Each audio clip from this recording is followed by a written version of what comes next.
सांबर दशमी रे 7 घड़ी रे केमिति पटका आंबला तरकारी मंडा पिठा खेचड़ी तरकारी ए सबू केमिति स्वादिष्ट भोजन करी आमे प्रत्येक पर्वपर्वाणी को पालन करि थाउ। देखंतु खाइकी देखंतु बहुत भल लागिबो,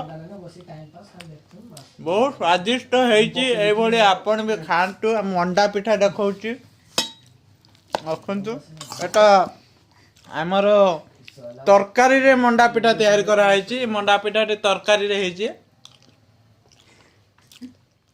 खूब सुंदर लगती।